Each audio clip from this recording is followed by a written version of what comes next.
Welcome on today's conversation on the future of work, where AI isn't just a buzzword, but a business driver. This is Lenovo Work Reborn, live in Orlando.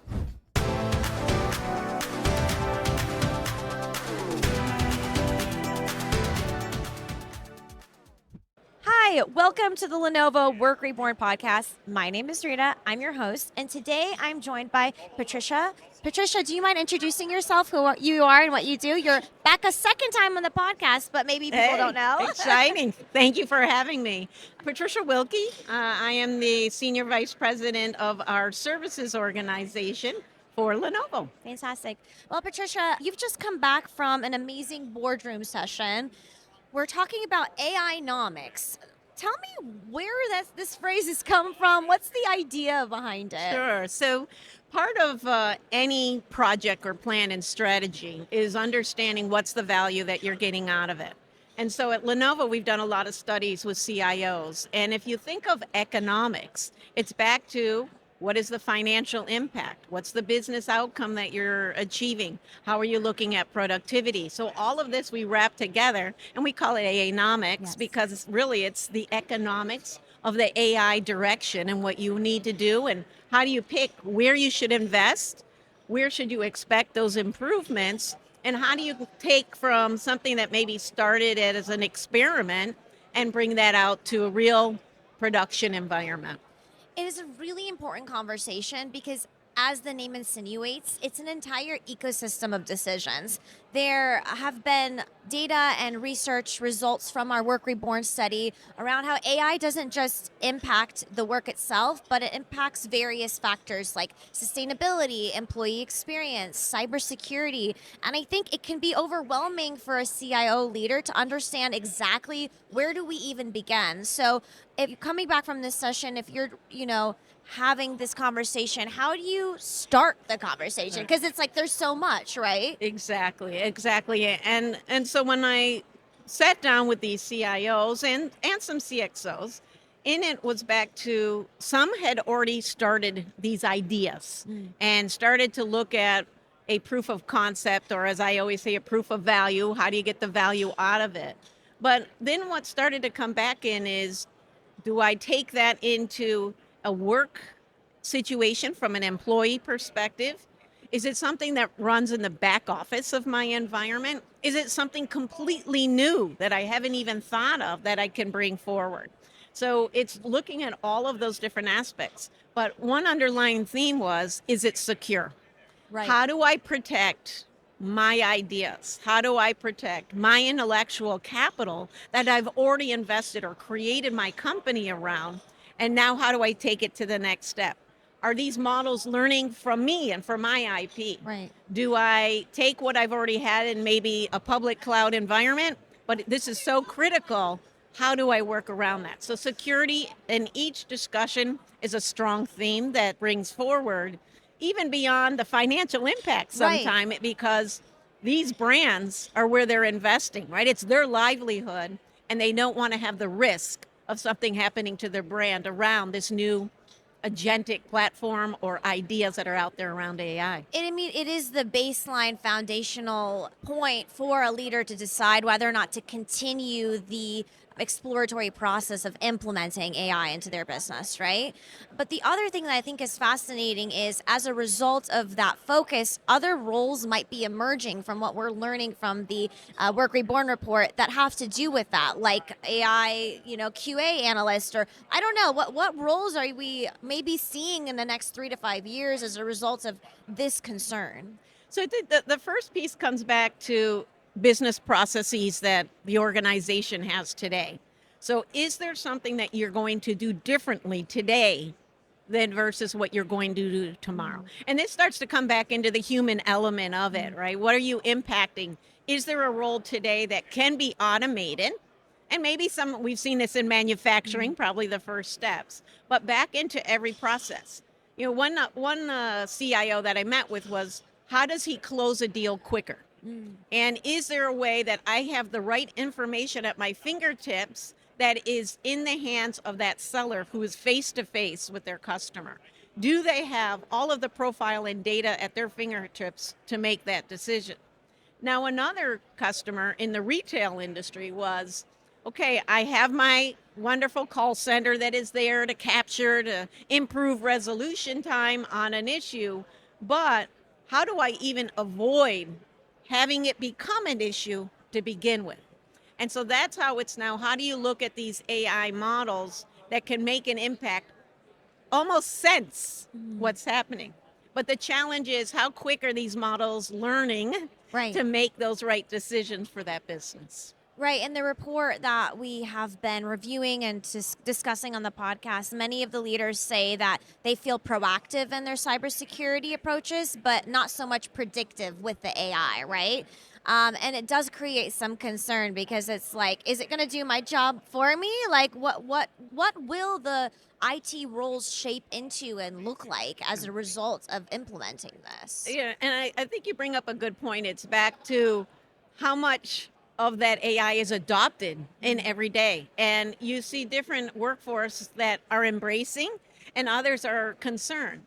But what we've seen to date has been that it really can help improve you, right? It is bringing information access that you probably didn't know, or it might help you organize your information in a better way so that you can make an educated decision. We're not at the point where you can let it, work by itself. Right. It still needs that human element, one, to validate the data, but then two, to present the data in the way that you want to achieve that business outcome with whoever, be it Right. one-on-one with a customer, your own environment, because we have to understand what's happening in the office versus what's happening at home, or if it's out and it's touching many of your customers in that So model. once a leader feels like, okay, we understand foundationally a few things that we should do to get our cybersecurity protocols under control for AI, they've kind of gone past that. What is the next step of positive outcomes for AI within this AI-nomics system for them, right? Because then there's the ROI of AI, right? Yeah. Well, the first I think comes back, what Lenovo's been doing is looking at agentic platform. Right. And how do you leverage this platform to enable your team? So you want to get improvements not just on the individual, but back to that business process. And how do you take those business processes and put them into a production? It's really operationalizing these experiments that we've been having. That is the ultimate goal that we want to achieve.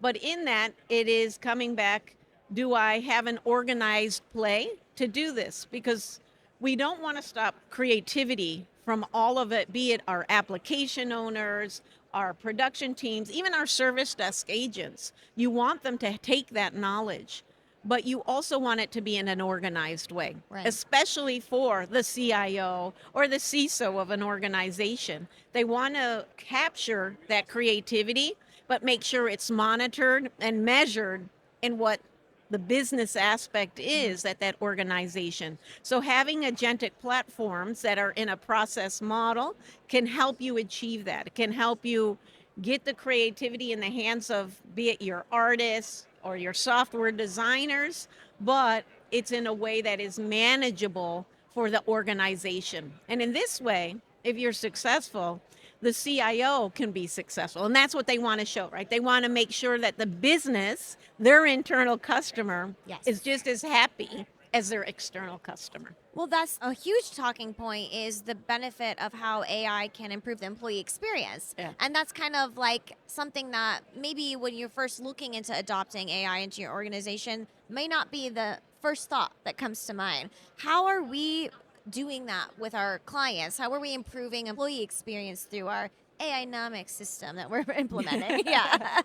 So, well, the first comes back to the end user themselves, right? Ensuring that they have obviously the right device for the profile that they are, whether they're an executive, whether they're a field agent, whether they're in a customer support role, whatever that aspect is, making sure they have that device there.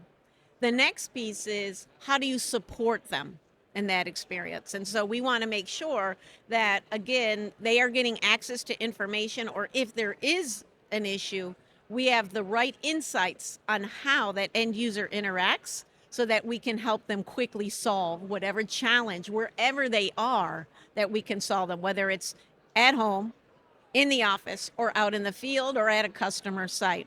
So bringing that together is what we've been designing and integrating our tools behind the scenes so that that end user never knows what's happening behind the scenes. So if you can achieve the success out of that end user experience as they come into an AI PC that starts to give them access to be able to experiment better, we want to make sure the support is there because there's questions. Many of us are learning, Right. right? We're all Every learning day. every AI day. is changing, so we have to understand. So we need to have the education ourselves, or our own employees need to be educated. And I'll just add, that's probably one of the biggest points that came up in the themes with some of my roundtables is our customers can't keep up. And if they themselves say they can't keep up, how does their employee base keep up? So one of the things that even our own leadership at Lenovo is challenging us, start using it every day. Because the more familiar you are with it in your own situation, the more you're going to adopt it. The more you'll feel comfortable, the more you can take that into a conversation or a use case with your own customer. I think that is really valuable and maybe even comforting to hear that we really all are learning together. But Lenovo as a company, like we are offering education as well, correct? To organizations that maybe truly don't even have the time to keep up, right? Right. So is that something in conversation that's been of interest as have talked to leaders about how we can come in and help be that source? Absolutely. A key piece, I might be aging myself a little, it goes back to re-engineering process, that you need to understand how technology is going to impact your process. But more importantly is how do you educate your team into a change management philosophy? Because if everyone is used to their own historical way, then how do they adopt this new technology? So it's not necessarily something new. It's something maybe we forgot. We push all these great tools and processes and applications, but we have to remember that the end user has to experience it. They have to feel comfortable so that it is adopted into everyday life. And so that's where Lenovo can help, whether it's creating the right profile of that end user, but making sure that end user is fully educated on the tools, be it physical tools or software application tools to be successful. And often if you bring in a third party that's not internal to help with that change management process, as an organization, find that the shift is and the transition may be more successful because we have the experience and we're looking from outside. Sometimes looking in can be really hard, right? It's so true. I worked with our team who met with a client, and we called it the day in the life of the experience. So we actually had one of our experts with a partner that lived with the client to watch and learn what they are doing. So it was an independent, kind of trusted Wow. relationship to learn and see, because you can bring our ideas, as you said, being that partner externally looking, but you also have to understand what they're doing. So together, it was really bringing a lot of good ideas to help the client identify where did we see some of the gaps in that day in the experience that they were having.